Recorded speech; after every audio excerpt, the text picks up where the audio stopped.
It's week 10, and we'll build cash lineups on the main slate for both DraftKings and FanDuel. And we're going to do something we have never done in 6 seasons of building lineups on this channel.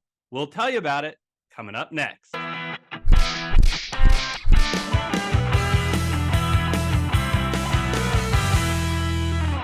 Hello, everyone. I'm Eric Lee with the Fantasy Football Consultants. I'm alone this week as Michael Wiley is traveling. We were thinking maybe I could take the week off, but no, we wanted to make sure we continue to give you consistent content. And if you appreciate that, and if you haven't yet, do us one big favor. Please hit that red subscriber button. It lets us, and more importantly, YouTube know that you appreciate our content. All right, let's go over the DFS Hub contest for week 9 and find out who won. All right, congratulations to Dev In, who was first place in the week 9 contest. Also, congratulations to Scott Beeler, who finished second, but Scott has been so great this year. This is the 3rd time winning, so you can only win twice according to DFS Hub bylaws. So Antonio McGriff officially gets the 2nd place prize, and Matt Garrett is the lucky person that moves from 4th to 3rd. All right, let's get into week 10 and talk about our core players that we're going to have on both DraftKings and FanDuel. All right, we have 4 core players this week. The first is Travis Etienne, who's $7,100 on DraftKings and $8,400 on FanDuel. He is home playing against San Francisco. You know, in the last 6 games, he has averaged touches of 23 and a half. He is the goal line back. He has scored touchdowns in each of the last 4 games. Now, I understand the concern. He faces a tough San Francisco defense, but this guy is matchup proof. He has at least 3 receptions in the passing game in each of the last 6 games. Man, really checks all the boxes and at a reasonable price.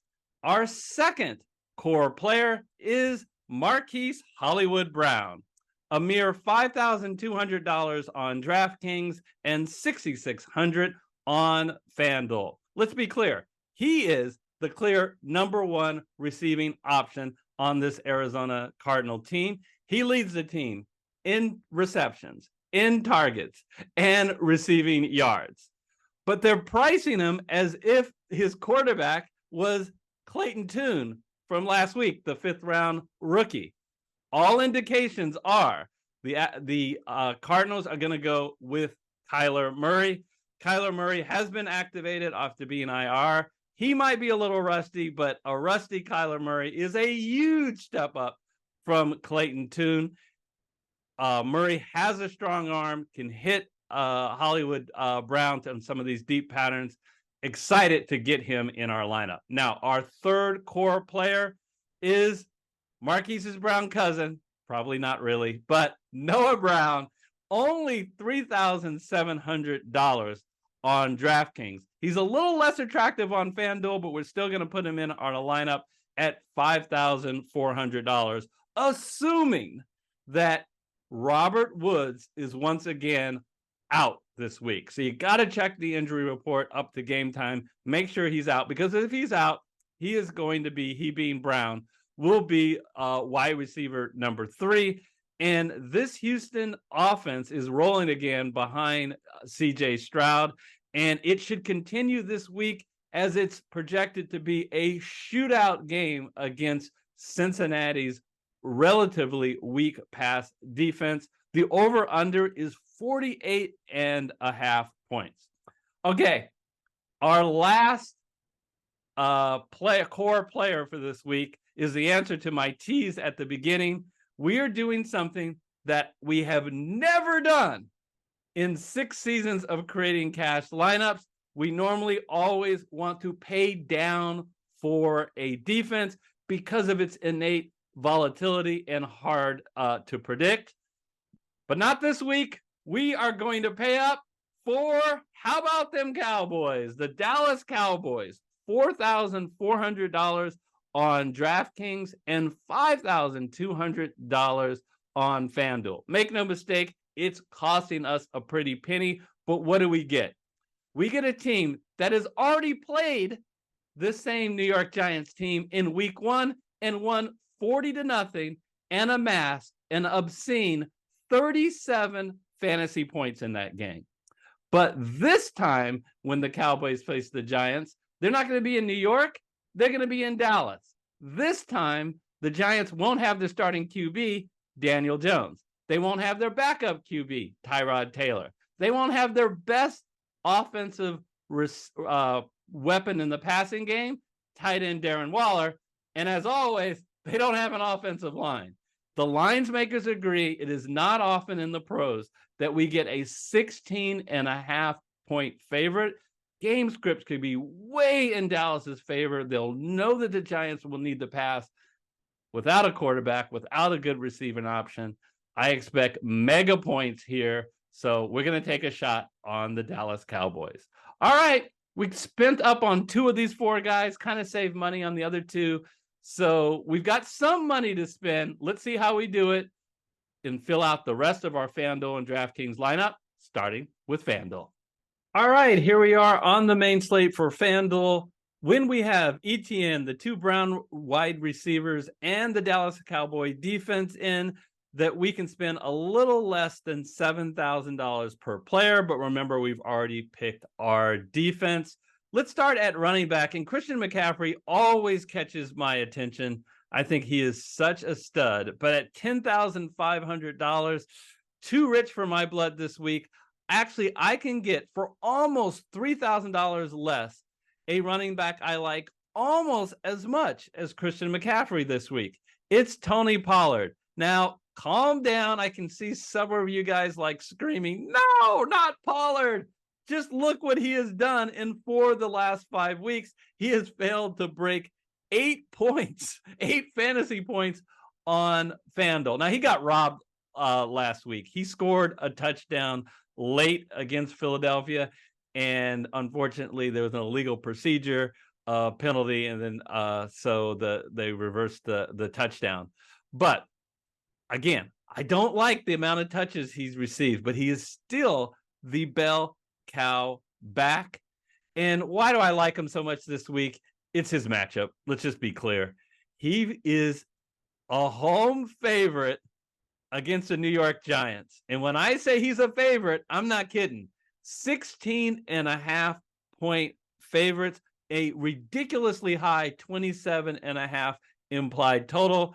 He faces a New York Giant defense that doesn't do a good job against the run and does worse against the run than the pass, and a New York Giants offense that is in shambles. So I think they're going to keep turning the ball back over to this New York Giant, this Dallas Cowboy offense. So let's get Pollard in our lineup. From there, let's go to wide receiver. Now, I am intrigued by Jamar Chase, but his injury situation really scares me, folks. He is dealing with a back injury that he played through last week, and they said it even got worse. And you can see he didn't perform well. So if I was 100% sure that Jamar Chase was healthy and not just playing, but healthy, I would consider playing him. I just can't say that, certainly not now on Wednesday when I'm filming. So instead, I'll save some money off Jamar Chase. And at $6,600, I'll still get a number 1 wide receiver on his team. That is Terry McLaurin. Actually, it's $6,800. Sorry, $200 more. You know how inflation works. So, scary Terry McLaurin. You like his involvement in the passing game. He always gets a ton of targets. Now, because Washington just gave away all of their key defensive linemen, Marquez Sweat and Chase Young, you know, they're going to get in a situation, I think, they're going to be in a lot of shootout games.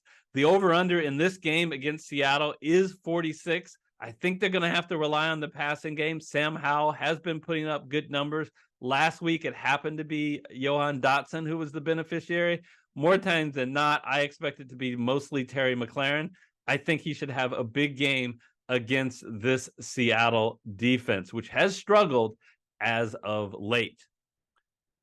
From there, speaking of this high-scoring game, let's go in the flex spot and let's stay in that game at a very reasonable $7,300. Let's get Ken Walker. I don't want to repeat myself.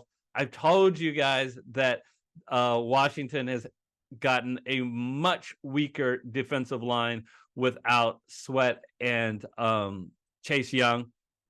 But just look at the stats. They are a home favorite, 6-point favorites. Very good implied total of 26 points. And I know what you're saying. But Eric, look how Ken Walker has done in the last 2 weeks. 2 terrible games, following along with the Seahawks, whose offense have taken both games off. Well, but look how good a defense that Cleveland and Baltimore is. And going from Baltimore and Cleveland to Washington should seem like a picnic for this Seattle offense. I think the Seahawks are going to get back on track here. So give me Ken Walker in my lineup at $7,300. Let's go to tight end. I am going to scroll down, and I like the fact that I can continue to scroll down this much and get a guy this involved on his offense at only $5,600. Evan Ingram is at home, and he has a great consistency in targets. I know he faces San Francisco, definitely a good defense, but a defense that's better against the run than the pass. And look at what Evan Ingram is doing, just repeatedly getting 7 targets or more in each of the last 7 or 8 games here. The only thing that's missing is he hasn't found the end zone. That is going to change eventually. Maybe with some luck, it'll change this week. Either way, I feel good at him paying off on this very low salary. We only have $6,900 left at quarterback. So, what quarterbacks can we afford? Here's some insider news for you guys. Every week that Michael Wiley and I get together, even when I even bring up the notion of Geno Smith, Michael Wiley says, nope, we are not playing Geno Smith. Well, guess what? I don't know about you. I don't see Michael Wiley. So let's get Geno Smith in the lineup. How has Geno Smith done this year? Look, I'm a Seahawks fan. I get it. They've done terrible. He's been awful. He's been a major, major disappointment. But cool your jets. Like I just said, he's coming off facing 2 very difficult defenses. And if there was ever a defense to get right in, it's the Washington Commanders. Their secondary is so bad. They're 27th ranked, and I just wonder, how are they not worse? And this ranking does not contemplate the fact that the 2 key defensive linemen have been traded away. So let's get Geno Smith in our lineup. Look, I like this lineup.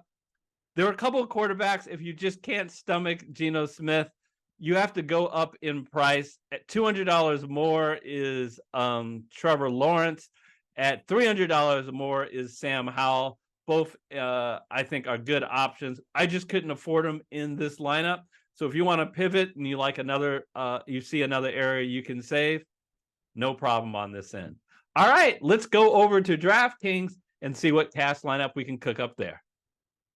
All right, here we are on DraftKings. Now, after getting ETN, the 2 Brown wide receivers, and the Cowboys defense in our DraftKings lineup, we can spend an average of about $6,000. And looking at that other running back situation, Christian McCaffrey is a little more palatable on DraftKings than FanDuel. I like McCaffrey's full PPR more because of his pass reception prowess.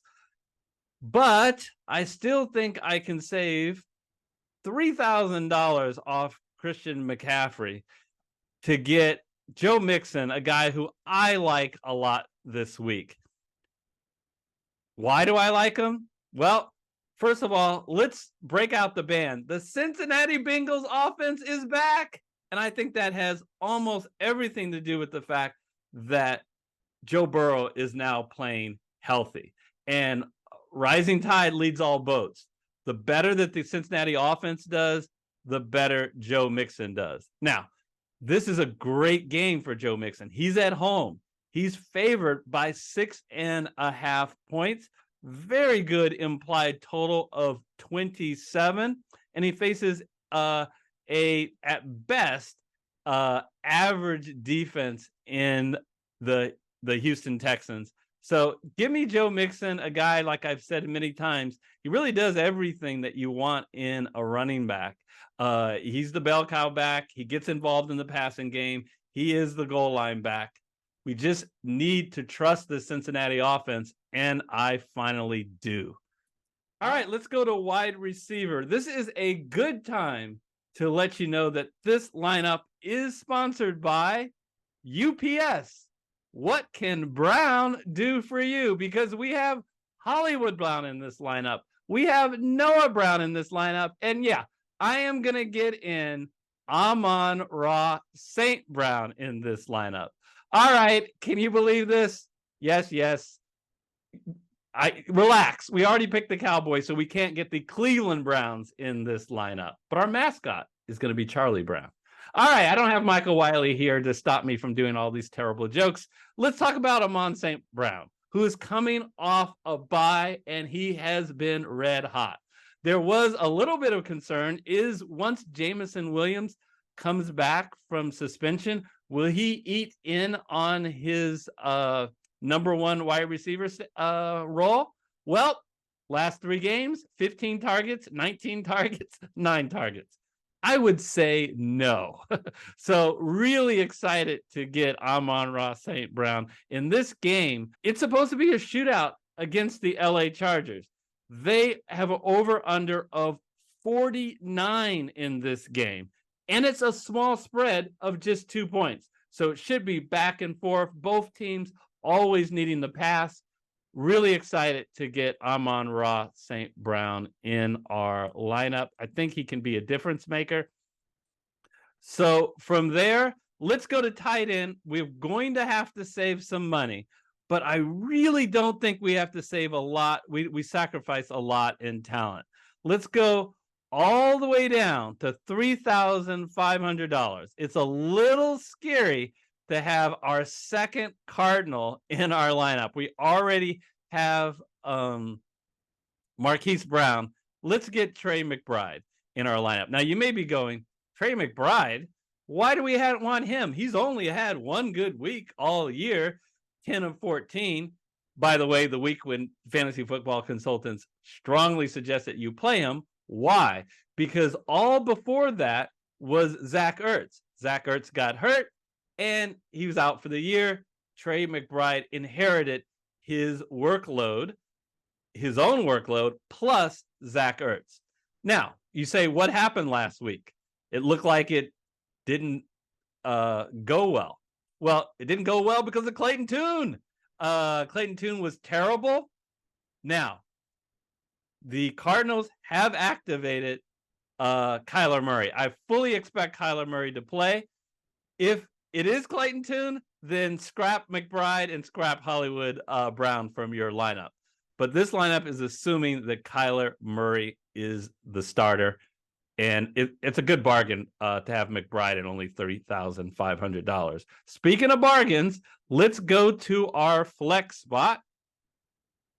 In the flex, we would like to spend $5,800. It is not often that you can get a back of this quality at only $5,800. Look, he is a home favorite, and he is let's take a look at what he's done. What jumps out at you is Rachaad White's involvement in the passing game. He is a huge component of their passing game, and these are really high reception targets. Just look: 4 of 4, 7 of 7, 6 of 6, 3 of 4, 3 of 3, 3 of 3, 5 of 5. So on DraftKings, which is a full PPR, this is music to our ears to get Rachaad White in our lineup. The other thing that we really like to see is look how much involvement he got in the running game last week. Most notably, he got 2 carries inside the 1 yard line, both converted for touchdowns. He's the goal line back. He should carry most of the load, and he's an excellent weapon in receiver. To get all that for $5,800, fantastic. Glad to get Rachaad White in our lineup against a Tennessee defense that is average at best. All right, the last player at $5,800 needs to be a quarterback. Well, let's see, who can we afford at quarterback? $5,800. Michael Wiley, as I said in the FanDuel, will never let me start Geno Smith. This is not fair. I'm putting Geno Smith in both lineups, and I didn't even make him a core player. Okay, I have to give some caveats. If you missed the FanDuel part where I talked about Geno Smith, I know he's been, it's like Michael Wiley's ghost made me put David Carr, former Raider, in the lineup. I wanted Geno Smith. The reason I have wanted to go with Geno Smith this week is the fact that he's in a great matchup, high-scoring game at home against a terrible Washington secondary that's had these losses on the defensive line. I think that the Seahawks are going to bounce back. The lines makers think they will as well. So I've got Geno Smith. Now, full disclosure, I'm not as excited about Geno Smith on DraftKings as I am on FanDuel. I really wanted to get Sam Howell in our lineup. He is a paltry $100 more.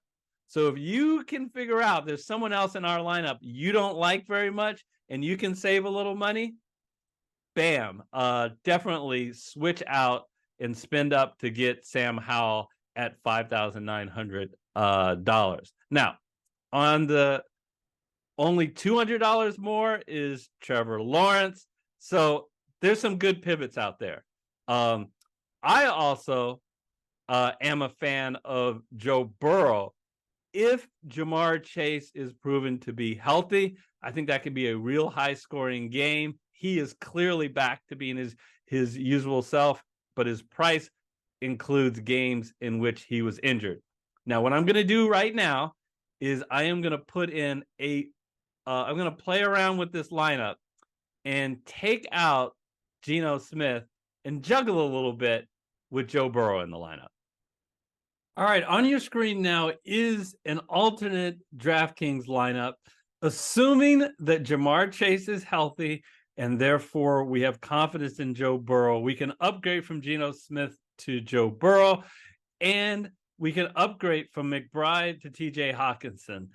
You also need to make sure that TJ Hawkinson is healthy.